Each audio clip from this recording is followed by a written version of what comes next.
Essa é uma questão que vai falar um pouco sobre Thomas Hobbes, né, e toda a questão do contratualismo e também da criação do Estado moderno como nós o conhecemos, né?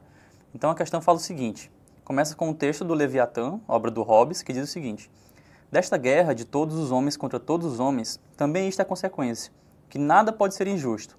As noções de bem e de mal, de justiça e injustiça não podem aí ter lugar. Onde não há poder comum, não há lei, e onde não há lei, não há injustiça. Na guerra, a força e a fraude são as duas virtudes cardeais. A justiça e a injustiça não fazem parte das faculdades do corpo do espírito. Se assim fosse, poderiam existir um homem que estivesse sozinho no mundo, do mesmo modo que seus sentidos e paixões. São qualidades que pertencem aos homens em sociedade, não na solidão. Bem, a questão vai falar um pouquinho sobre o conceito de Estado, né, a origem do Estado, e um pouquinho sobre a função do Estado moderno, né?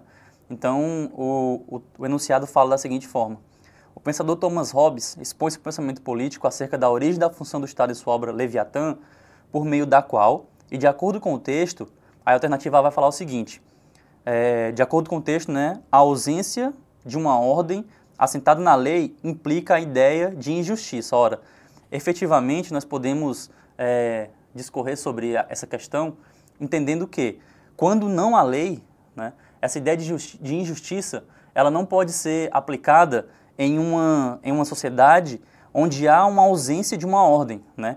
Então essa questão, esse conceito de injustiça, ele não é aplicável dentro de uma sociedade onde não há lei, né? A alternativa B fala no seguinte: o respeito às leis se torna evidente em situações de instabilidade social. Ora, é justamente o contrário, né? Quando você pensa em uma sociedade na qual não há o respeito às leis, como que pode haver uma estabilidade social, não é mesmo? Então, o respeito às leis, ele não pode ser efetivamente configurado, digamos assim, num contexto em que há instabilidade social, né? A alternativa D fala o seguinte: no estado de natureza, a guerra é uma tradução direta da ideia de justiça. Obviamente também o estado de natureza é um conceito, né, evidenciado pelos contratualistas, né? Então, quando a gente pensa no estado de natureza, essa questão de justiça e injustiça, como o texto diz anteriormente, são conceitos que não são aplicáveis, né? Justamente por não haver aí uma distinção, não é mesmo? Entre os conceitos de justiça e de injustiça, que só são aplicáveis quando o homem se encontra em sociedade. A alternativa E fala que os limites ao poder do Estado são estabelecidos pela ordem democrática. Ora, nós sabemos que, de acordo com o Hobbes, né, de acordo com o Leviatã, não havia limites para o poder do Estado. Então, o erro da alternativa é esse, né, a questão dos limites que são impostos ao poder do Estado. O que nos leva à alternativa C, que as ideias de justiça e de injustiça, elas são concebidas somente e apenas em sociedade, né? Obviamente por tratar-se de conceitos que só são aplicáveis quando o homem está dentro de um contexto social. Portanto, a alternativa correta é a alternativa C. Essa questão vai falar um pouco sobre conceitos, né, da teoria do John Locke, né, que é o escritor do segundo tratado sobre o governo civil. A questão começa da seguinte forma: é um texto dessa obra dele que diz o seguinte: creio que é impossível aos governantes que vivem atualmente sobre a Terra tirar qualquer proveito ou derivar a menor sombra de qualquer autoridade daquela que se supõe a fonte de todo o poder, os direitos de prerrogativa privada de Adão e sua autoridade paterna.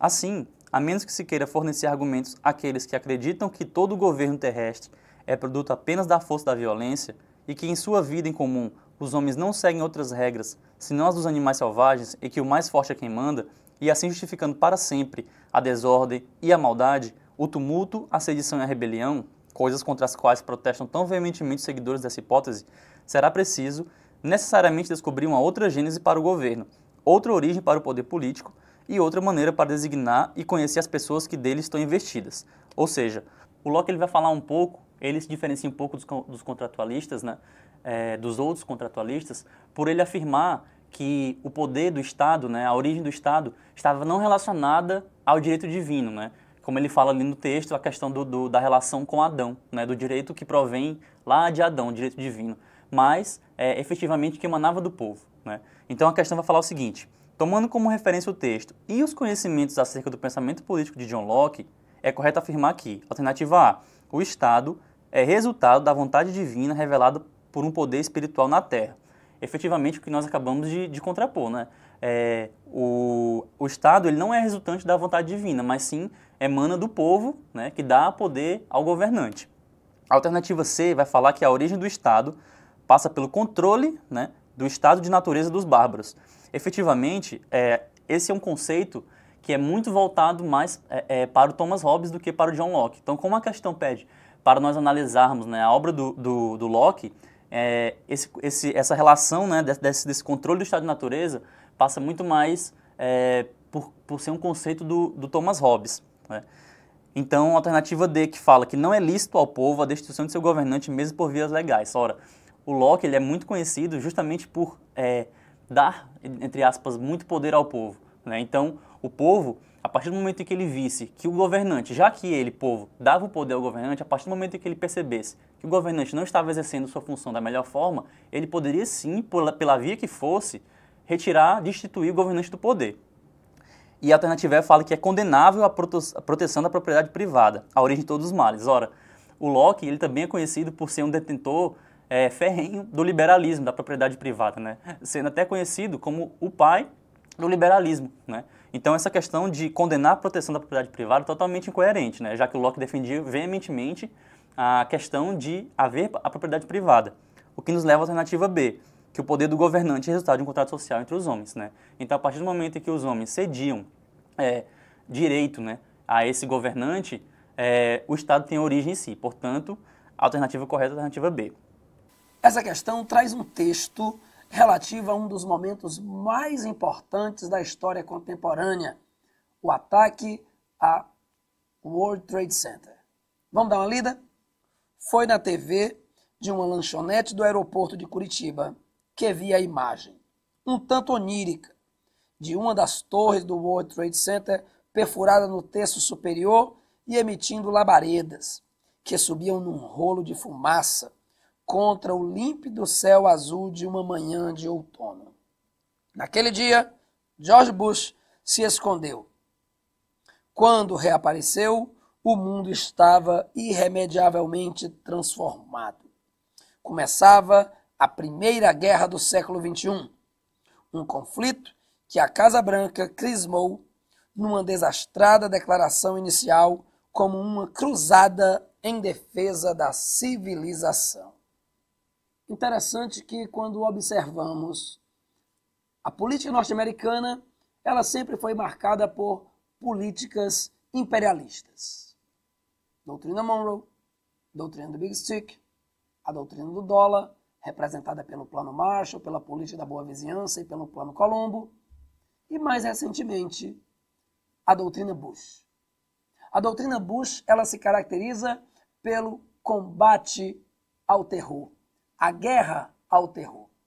Isso aconteceu como uma consequência dos ataques às Torres Gêmeas e também ao Pentágono, que ocorreram no dia 11 de setembro de 2001. Nesse ano, as pessoas assistiram, pasmas pela televisão, o ataque e a queda das Torres Gêmeas. Ninguém sabia quem tinha promovido aquilo, se tinha sido um acidente, se tinha sido um atentado, tudo ainda era muito estranho. Até que veio a informação que teria sido um ataque organizado por uma organização nacionalista que utiliza de estratégias terroristas a famosa Al-Qaeda. Al-Qaeda de Osama Bin Laden. Dessa forma, George W. Bush ele vai dar início a um combate ao mundo do terror, ao que ele vai chamar do eixo do mal, aqueles que defendem o terrorismo. E assim, os norte-americanos acabaram promovendo a ocupação do Afeganistão e do Iraque. Osama Bin Laden acabou sendo capturado e morto. Saddam Hussein, do Iraque, acusado de ter armas de destruição em massa, também foi preso e executado. E dessa forma, os Estados Unidos acabavam estabelecendo um aspecto de doutrinação. Aquelas invasões, aquelas ocupações militares tinham uma justificativa. O bem da sociedade, a vida no planeta, a ameaça do terror sendo combatida.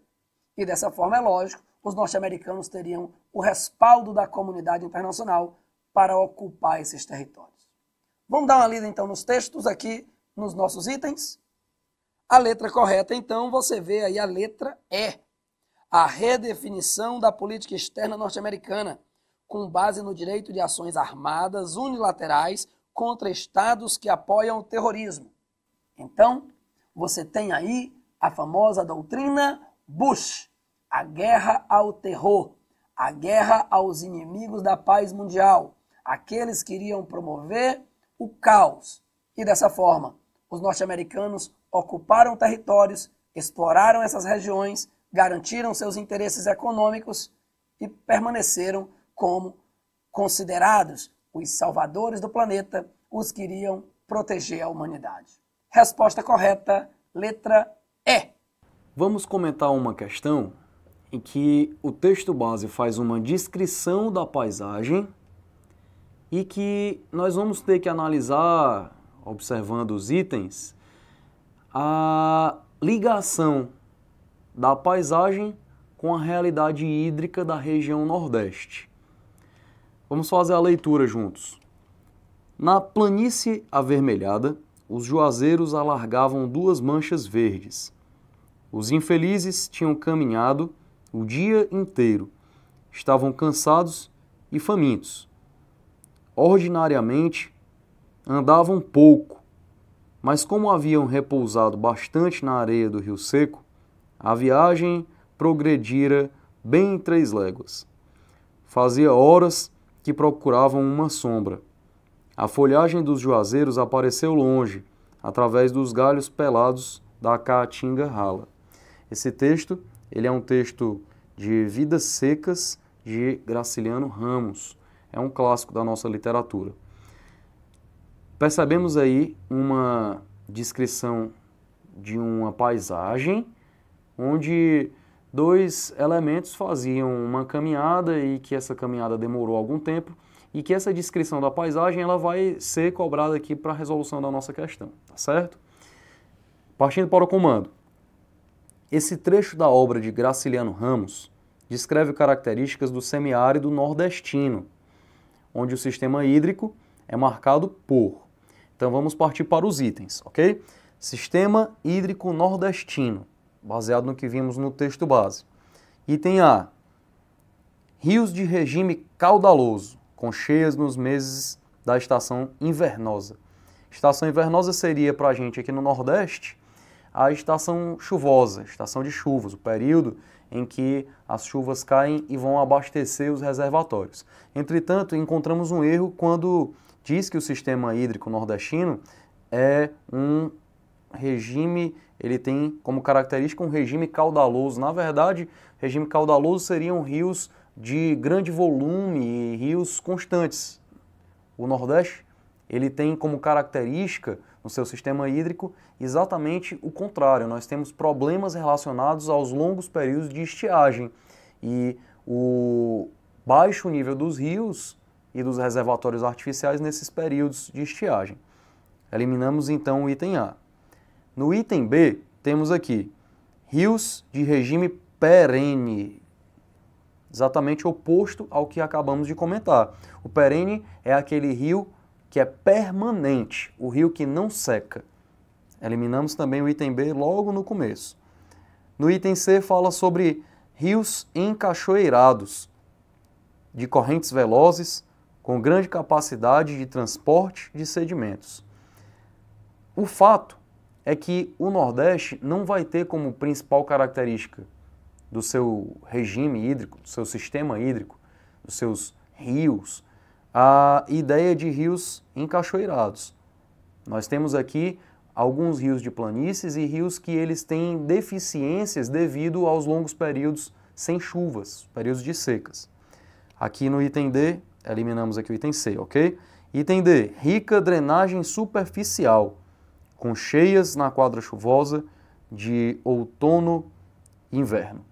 O fato é que o Nordeste, por conta da localização bem próximo à região equatorial, apresenta uma dificuldade, na verdade nós não temos uma estação bem definida, 4 estações bem definidas, que nós não temos outono e inverno. O que ocorre aqui é que temos 2 estações mais ou menos definidas, não tão perceptíveis assim, a estação chuvosa e a estação seca. E essas estações chuvosas e secas, elas são irregulares, não são suficientes para que a drenagem superficial dos nossos espaços seja rica, como falada aqui na nossa opção. Já o item E traz a seguinte informação: rios de drenagem intermitente, ou seja, rios temporários, são rios que secam naqueles períodos em que a seca, em que o período de estiagem, período sem chuvas, é mais prolongado, refletindo a estrutura geológica, ok? Uma estrutura geológica que apresenta alguma porosidade em alguns espaços e a irregularidade pluviométrica, irregularidade nas chuvas. Nós temos aqui, então, algumas informações que são bastante importantes. A acrescentar nesse item, que já vamos marcar como verdadeiro, falamos que devido a essas secas tão prolongadas, e é uma realidade para o Nordeste e para os nordestinos, obras de infraestrutura como a construção de reservatórios artificiais, os açudes, são obras de grande importância para a sobrevivência da população, para que a população possa conviver com a realidade da seca. Ficamos então aqui com o item E, o nosso item correto para a questão. Bem, essa questão vai falar um pouco sobre um conceito que é muito debatido nos dias atuais, que é a questão do desenvolvimento sustentável, relacionado ao capitalismo. A questão começa com o seguinte texto: Monstrengo, enviado para punir o povo de Tebas por ter afrontado os deuses, a esfinge tinha cabeças e seios de mulher, corpo e patas de leoa e asas de águia. Instalada às portas da cidade, ela exigia que seus melhores jovens a enfrentassem. Todos eram impiedosamente trucidados porque não conseguiam responder ao enigma que ela lhes propunha. Desgraça que só terminou quando apareceu um esperto rapaz, vindo de Corinto, e chamado Édipo. Ele matou a charada, provocando o suicídio da fera. O resto da lenda é bem conhecido. Pois bem, o desenvolvimento sustentável também é um enigma à espera de seu Édipo. Então nós vamos falar um pouquinho sobre esse conceito, né, que é tão debatido hoje em dia, que é se existe ou não um desenvolvimento sustentável, né? A questão começa da seguinte forma: o desenvolvimento sustentável se define de forma enigmática por constituir-se enquanto desafio do século XXI. Analisando de maneira crítica as interações da sociedade com o meio físico, a partir do enigma, infere-se que, alternativa A privatização da água, proposta pelo Banco Mundial, é uma medida de uso e apropriação racional da natureza com vistas à sustentabilidade socioeconômica e ambiental. Ora, embora com muita boa vontade, digamos assim, o Banco Mundial queira privatizar a água, efetivamente não podemos dizer que é por conta de um uso racional, né, e uma apropriação racional da natureza, né? Porque efetivamente o Banco Mundial, a partir do momento em que ele fomenta essa privatização, ele destina recursos para empresas privadas. E essas empresas, efetivamente, elas não conseguem ou não tentam, digamos assim, elas não viabilizam o consumo de água para as populações mais pobres. Então, e a natureza acaba também sofrendo com isso, porque o desenvolvimento sustentável passa pela não apropriação de recursos de maneira, digamos, a acabar com aqueles recursos, né? Então, a partir do momento em que as empresas fazem isso, elas vão esgotando esses recursos e não destinam da maneira mais eficiente para as pessoas que necessitam, né? Então, a alternativa falsa. A alternativa C fala o seguinte: o Plano de Aceleração do Crescimento, o PAC, proposto pelo governo federal, tem como projeto estruturante a criação de reservas e parques nacionais para a promoção do desenvolvimento sustentável na Amazônia. Ora, a gente sabe que não é característica estruturante do PAC a questão do desenvolvimento sustentável, nem da criação, né, dessas reservas e parques nacionais, né? O PAC, efetivamente, ele vai fomentar, ele vai fornecer meios para que haja um desenvolvimento do crescimento econômico brasileiro, independentemente da forma como aquilo se configure, né, esse crescimento se configure, ou essas estruturas se configurem, né? Então, há sim uma preocupação com o desenvolvimento sustentável, mas efetivamente não é algo que seja uma diretriz essencial do PAC, né? Então a alternativa C também é errada. A alternativa D fala na regulação da biodiversidade pela ONU, né, enquanto patrimônio da humanidade, vem garantindo o cumprimento legal da política ambiental brasileira, que também configura-se como erro, né, já que esse cumprimento dessa política ambiental ele não é tão efetivo, né, e não é através da ONU que isso é conseguido, né. Então a alternativa D também é errada. E a alternativa E fala na conservação natural dos ecossistemas terrestres para a reprodução social da vida, torna evidente o desenvolvimento sustentável no capitalismo. Já que é um tema tão debatido e tão comentado e discutido, não há nada de evidente que o desenvolvimento sustentável, que há desenvolvimento sustentável no capitalismo, né? É algo que é até falacioso, né? Então a alternativa D também, a alternativa E também é errada. O que nos leva à alternativa B, que diz que os conflitos socioambientais evidenciam as contradições da relação estabelecida entre a sociedade e a natureza no modelo de desenvolvimento capitalista. Portanto, correta a alternativa B. Nesta questão, nós vamos falar sobre um processo que é decorrente da ação humana sobre a natureza, especialmente falando aqui da retirada de cobertura vegetal nas áreas próximas aos rios, daquelas chamadas matas de várzea ou matas de galerias. Essa retirada ela vai comprometer a sobrevivência, digamos assim, desses rios. E aí nós vamos ter algumas intervenções da própria natureza como uma resposta, algumas mudanças na natureza como resposta dessa intervenção humana. Vamos fazer a leitura do nosso texto base e observar a imagem que foi colocada aqui na nossa questão. Vem comigo. Observa-se na figura um problema ambiental que decorre indiretamente e, sobretudo, das ações antrópicas sobre a natureza, reconhecendo a função dos recursos naturais na produção do espaço geográfico e relacionando-os com as mudanças provocadas pelas ações humanas. Podemos inferir que um dos impactos ambientais advindos da exploração do ouro em rios é o. Temos aqui nesse nosso texto base algumas informações que são bastante importantes para que a gente possa partir direto para o item certo. Veja, o problema ambiental, voltando aqui para o texto base, ele é associado, veja só, indiretamente, certo? Indiretamente e, sobretudo, por ações antrópicas. Preste atenção nessas palavras. Reconhecendo a função dos recursos naturais, outra informação muito importante. Reconhecer a função dos recursos naturais na produção do espaço geográfico e relacionando-os com as mudanças provocadas pelas ações humanas. Podemos inferir que, aí aqui ele fala sobre a exploração do ouro. Por que eu grifei isso? Veja só, nós temos uma ação antrópica que vai interferir indiretamente, porque a natureza vai se encarregar de provocar algumas mudanças que são consequentes, ok, dessa intervenção humana. Observando a imagem, volta para aqui, para a nossa questão. Você vai ver que na porção lateral desse rio, nós não temos mais cobertura vegetal. Essa cobertura vegetal foi retirada. Essa retirada da cobertura vegetal foi feita pela ação antrópica, como falou lá o nosso texto.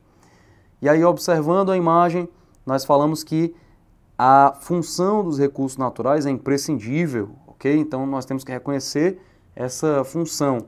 No caso, a existência de uma cobertura vegetal nessa região aqui, ela era importante para a existência desse rio. E falamos também que esse processo ele pode ocorrer com a exploração mineral, destacadamente aqui na nossa questão, o ouro.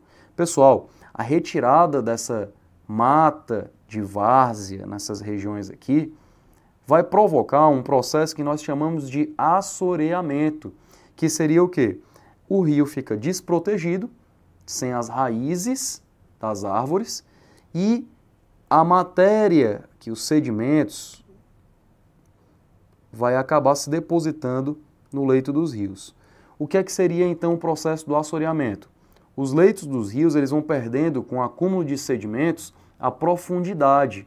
E ao longo do tempo pode ocorrer, inclusive, a morte desses rios. porque eles vão se tornar tão rasos que em algum momento eles vão deixar de existir. Então a retirada de uma cobertura vegetal nas áreas próximas aos rios é extremamente perigosa e pode provocar danos que venham a ser irreversíveis. Um acúmulo de sedimento excessivo nas áreas de leitos de rios, diminuindo a profundidade e matando a existência desses rios. A imagem ela nos ajuda mostrando que a profundidade desse rio foi extremamente comprometida pela intervenção do homem.